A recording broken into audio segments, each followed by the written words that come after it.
ka bang napapansin sa iyong mga kapaligiran?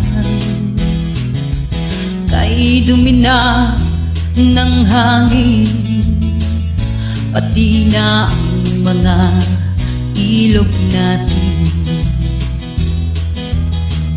Hindi na masama ang pag-unlad at malayo-layo na rin ang ating narating.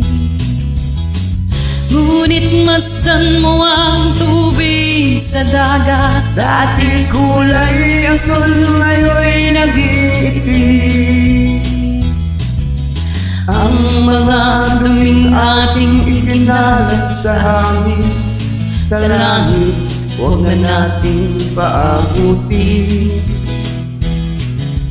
Upang kung tayo pumanaw man, sariwang hangin sa langit natin matitikman. Mayroon lang akong hinihiling sa aking pagpanaw, sana ay rainy day. Gitara ko ay aking dadalhin upang sa ulap na lang tayo magkanta.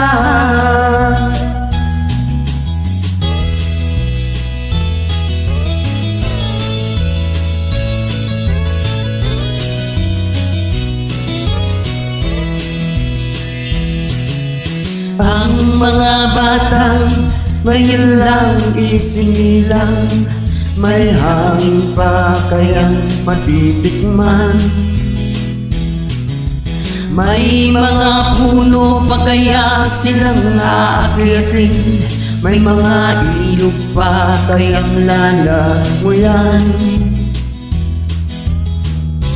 Bakit di natin pag-isipan ang nangyayari sa ating kapaligiran?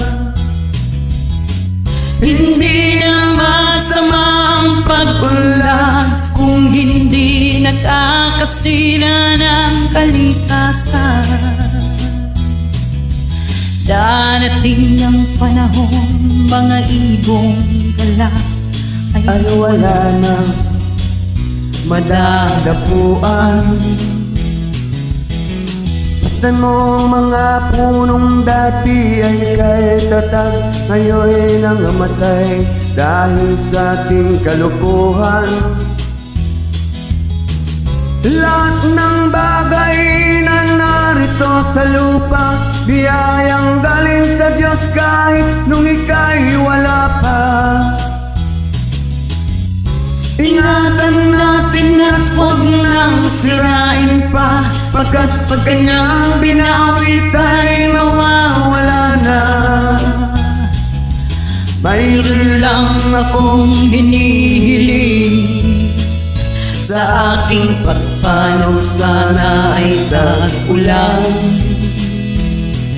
Gitara ko ay aking dadalhin upang sa ulap na lang tayo magkanta.